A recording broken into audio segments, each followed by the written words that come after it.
Welcome to Teens Online Service. Kami harap kalian tidak merasa canggung dengan cara kita mengangkat tangan, melompat, menyanyi, atau mendengar bahasa-bahasa yang mungkin asing bagi teman-teman. Karena kami percaya bahwa lagu dapat membangkitkan iman dan itu merupakan ekspresi kita mengasihi Tuhan yang luar biasa. Alpha Omega Church adalah tempat orang yang tidak sempurna. Jadi kalau kalian punya teman yang tidak sempurna, bisa diajak untuk bersama-sama untuk ibadah di tempat ini. Di Alpha Omega Church, kita berusaha membangun suasana yang antusias dan semarak dalam setiap ibadah. Jadi, kita sangat mengajak teman-teman untuk berpartisipasi dan responsif dalam ibadah ini. Feel free untuk ikut bertepuk tangan, mengangkat tangan, bahkan bilang yes, wow, atau amin ketika nanti pembicara menyampaikan sesuatu yang positif dan memberkati teman-teman. Untuk yang mengikuti ibadah secara online, kalian bisa mengetik respon yang positif dan membangun di kolom komentar. Jangan lupa untuk tetap mematuhi protokol kesehatan, pastikan masker tetap kita gunakan dan kita bisa menyapa satu dengan yang lain dengan ramah dan senyum atau melambaikan tangan tanpa harus bersentuhan fisik. Berikut ada beberapa informasi yang akan aku sampaikan. Ibadah raya hari Minggu, 2 kali ibadah, jam 8 dan jam 10. Jangan lupa untuk mendaftar link yang sudah dibagi terlebih dahulu. Info link ibadah bisa kontak PKS masing-masing, ibadah online juga akan tayang dan bisa diakses di setiap minggunya mulai jam 8 pagi. Teen Online Service juga bisa diakses di YouTube Alpha Omega Church hari Minggu jam 7 pagi. Jangan lupa untuk subscribe, like, komen, dan share link ke teman-teman lainnya supaya kita bisa diberkati bersama-sama. Jangan lupa setiap hari Kamis jam 8 malam, Alpha Omega Church mengadakan worship and word di mana kita bisa menyembah bersama dan teman-teman juga bisa didoakan secara personal. Mari join via IG Live, IG Son of Praise Official, dan YouTube Live Alpha Omega Church. Ajak saudara dan kawan-kawan kita untuk join bersama ya. Buat teman-teman yang rindu untuk memberikan persembahan secara online, teman-teman bisa memberikan ke rekening yang ada di bawah ini. Itu aja informasi yang dapat aku sampaikan. Enjoy the rest of the service. God bless. Hello, welcome back to Teens Online Service. Jangan lupa setiap minggunya kita terus ada serial yang terbaru. Jadi pastikan setiap kita bergabung and always stay tuned, oke? Dan hari ini kita membahas specifically tentang disappointment atau kecewa. Siapa sih di tempat ini yang pernah mengalami kecewa? Kayaknya mau nggak mengaku pun kayaknya gimana ya, nggak mungkin gitu. Karena setiap orang ternyata pernah mengalami yang namanya kekecewaan, disappointed. Dan mungkin juga bisa ternyata karena orang terdekat kita, yaitu orang tua kita, ataupun our spiritual leader, ataupun our cell group leader, ataupun mungkin kawan kita di sekolah, ataupun bahkan kita disappointed to ourselves. Nah, kayak setiap kita itu we ever been disappointed, right? Setiap kita pasti agree, setuju, setiap kita pernah mengalami hal itu. Dan pertanyaannya, how do we face it? Karena disappointment yang tidak terhadapi dengan baik itu justru akan membuat kita jauh lebih buruk lagi, yaitu bisa mengalami trauma, bisa bikin kita stagnan, bisa bikin kita nggak move on nih, mungkin kecewa sama mungkin mantan pacar kita. Kenapa sih kok dia tahu-tahu? Wah, kenapa sih? Akhirnya buat kita nggak bisa move on. Gimana kalau semua cowok itu, atau gimana kalau semua cewek itu kayak gitu? Wah, bikin kita nggak bisa move on. Nah, makanya kita mau melihat nih, kira-kira gimana, how to face our disappointed. Karena seringkali kalau kita selalu melihat dari perspektif yang buruk, kita akan melihat, wah, kita jadi nggak bisa melihat Tuhan yang lebih besar. Kita jadi punya orang yang hatinya selalu kecil, mikirannya sempit. Lalu apa sih sebetulnya kekecewaan itu? What is disappointment? Nah, disappointment is feeling unhappy because maybe the outcome doesn't really match what you expected. Is feeling unhappy because someone or something was not good enough, was not good as you hope or expected. Sekali lagi, disappointment itu feeling unhappy because someone or something was not as good as you hope or expected. Kalau kita expect the movie was so great, well, it didn't come out as you expected, then you get disappointed. Kalau kita mikir, wah movie ini, film ini harusnya itu ekspektasiku mungkin 10 out of 10. Ternyata nggak segitunya. Akhirnya apa? Kita kecewa, tahu gitu nggak usah nonton ini gitu ya. Mungkin kan. Kalau kita mungkin expect someone to be so perfect, waktu kita tahu ternyata turns out that guy or that woman ternyata not as perfect as we thought. Kita juga bisa get disappointed. You expect your parents seperti bayangan kita, kayak always the perfect parents. Ternyata ya ketika mereka mungkin lagi emosi, mereka mungkin lagi sedih, lagi disiplin kita, mendidik kita, ternyata kita langsung mikir, wah nggak seperti bayanganku nih. We will get disappointed. We feel unhappy because our hopes and expectations are unfulfilled. Dan yang berikutnya, kekecewaan adalah roda emosi, wheel of emotions. Di tahun 1980, a guy named Robert menemukan teori ini. Circle-nya orang itu akan selalu ada momen-momen ini nih. Joy, trust, fear, surprise, sadness, disgust, anger, and anticipation. Nah, manusia sering melewati circle ini terhadap sesama, terhadap orang tua, terhadap kawan, juga bisa terhadap Tuhan ternyata.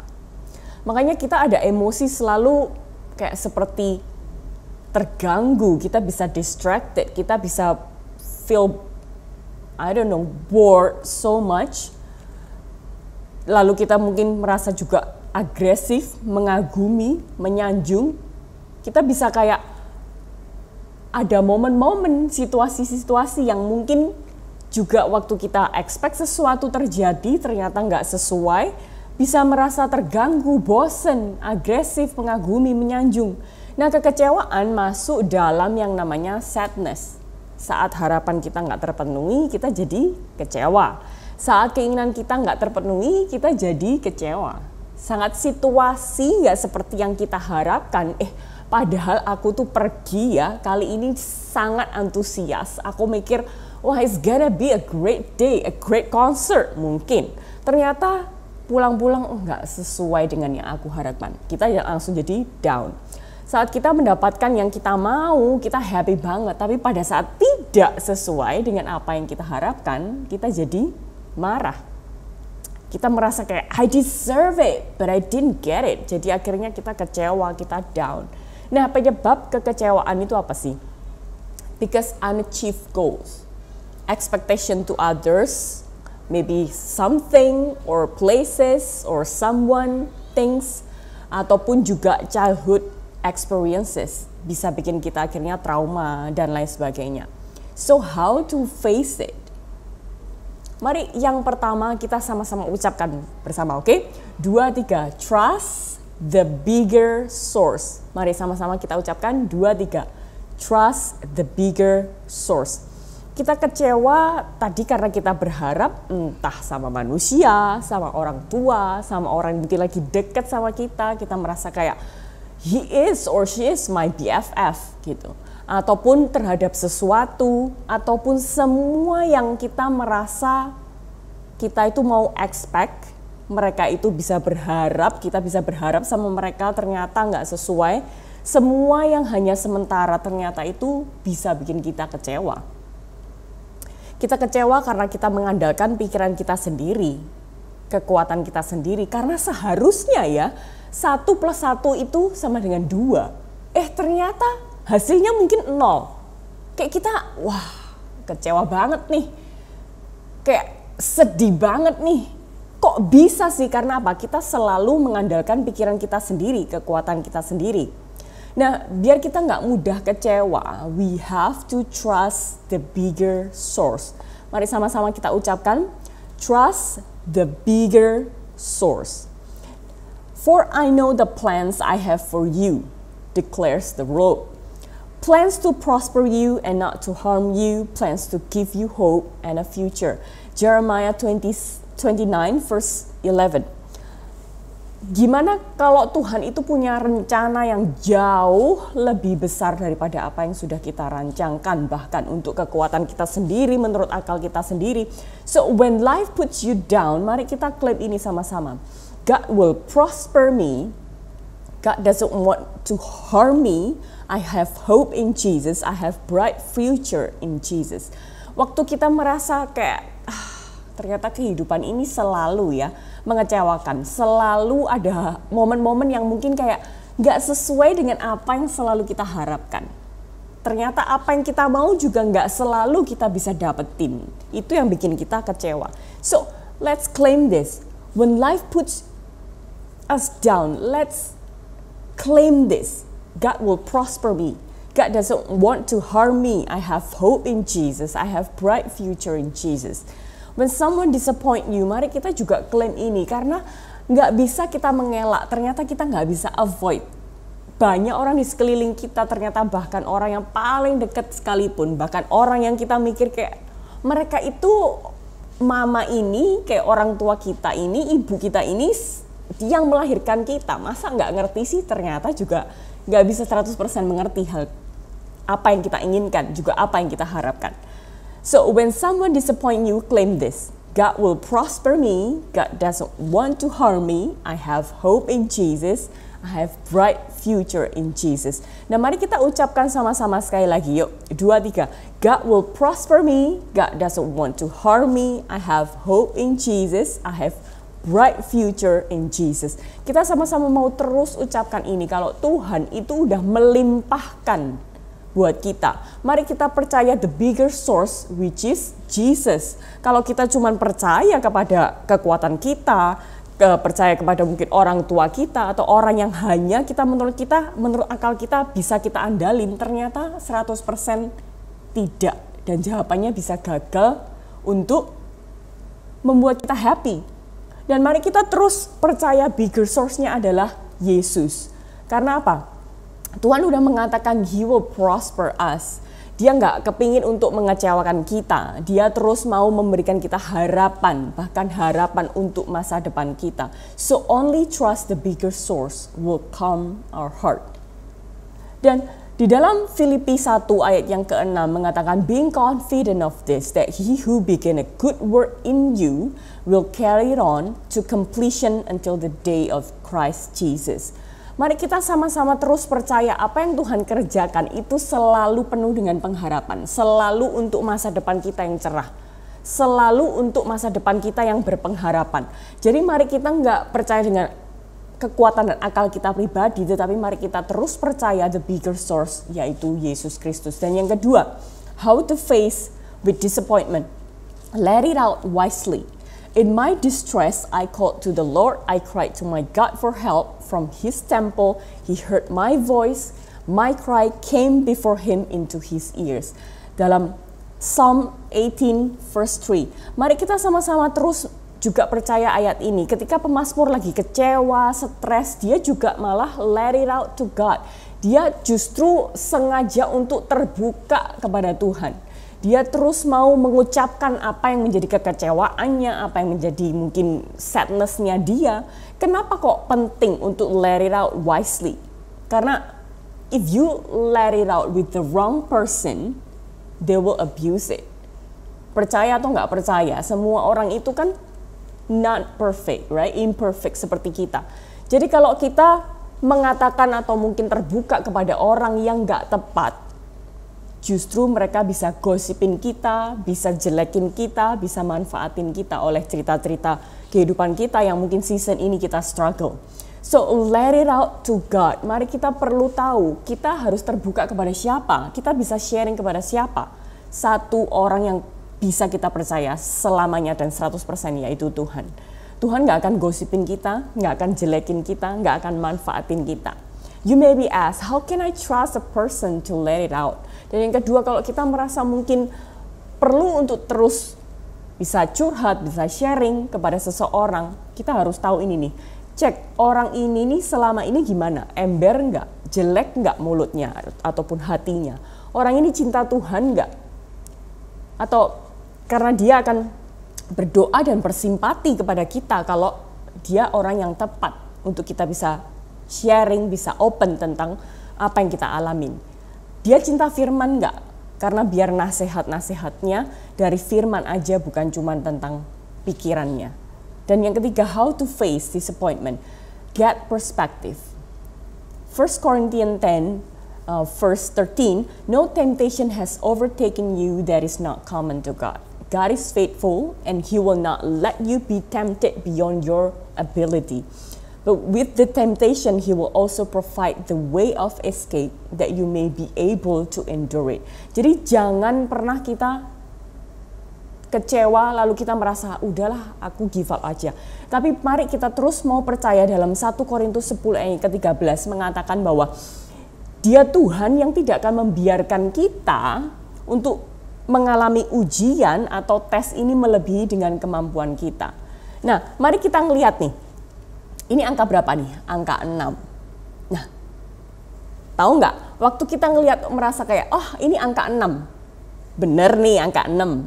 Ternyata waktu kita ngelihat dari perspektif yang berbeda, bisa jadi angka 9. Nah, sama, waktu kita kecewa seringkali tergantung dilihat dari sisi mana. Oh, konser ini sih nilainya sih cuma 6. Tapi mungkin dari perspektif yang lain bisa jadi 9.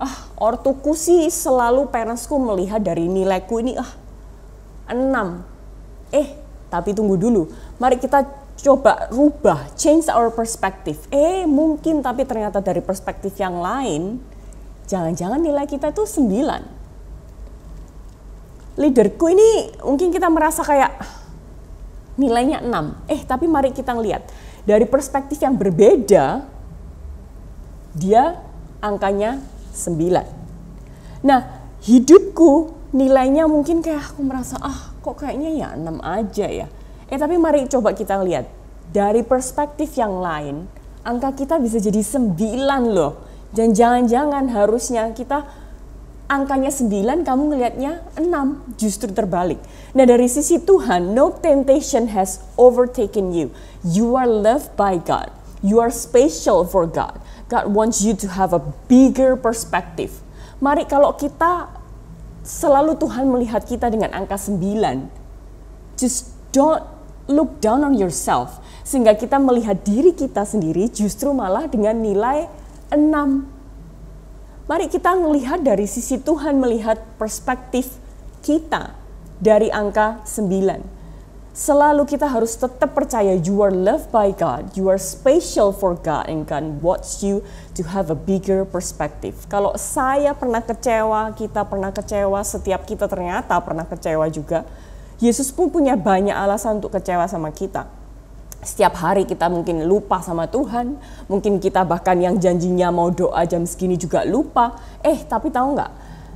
Dia nggak kecewa sama kita, dia terus punya perspektif yang nilainya terus 9 bahkan lebih daripada itu. But at the cross sekali lagi, justru dia mau mati buat kita. Memberitahu kita that He believes in us, He loves us, He wants the best for us. Dan 3 hal hari ini. Yang pertama, trust the bigger source. Dan yang kedua, let it out wisely. Dan yang ketiga, get perspective. Sekali lagi, get godly perspective. The right perspective for yourself, okay? Mari kita sama-sama doa. Tuhan, terima kasih buat hari ini. Kalau mungkin kami selalu melihat kondisi, keadaan, ataupun barang, ataupun sesuatu, ataupun seseorang dengan nilai yang mungkin terus kita merasa kayak kecewa dengan nilai 6. Mari kita coba rubah perspektif kita with godly perspective, di mana Tuhan selalu mau melihat perspektif yang jauh lebih baik dengan angka 9, yaitu kebalikan dari 6 ataupun bahkan lebih. Dan karena Tuhan apa? Tuhan sangat mengasihi setiap kita, Tuhan bahkan rela mati untuk setiap kehidupan kita. Dan setiap kita mari kita terus percaya. Jangan kita look down ourselves karena Tuhan benar-benar membuat kita yakin dan percaya bahwa Tuhan mengasihi kita, Tuhan menghargai kita, and we are so precious in God's eyes. Dan terima kasih Tuhan buat hari ini kalau kami sadar ternyata hidup di dunia memang banyak yang mengalami kekecewaan, bukan cuma aku. Dan mari setiap kita nggak mengasihani diri, nggak self-pity to ourselves, look down on ourselves, bahkan mungkin kayak feel so hurt about ourselves. Tapi kita mau terus percaya bahwa Setiap orang kita mengalami kekecewaan dan itu hal yang biasa. Tapi kami mau klaim Tuhan janji-Mu bahwa Engkau Tuhan yang selalu merancangkan yang terbaik untuk setiap kehidupan kita. Engkau merancangkan damai sejahtera, Engkau merancangkan pengharapan untuk setiap kami. Kami bersyukur Tuhan, hanya di dalam nama Tuhan Yesus. Mari sama-sama kita ucapkan amin.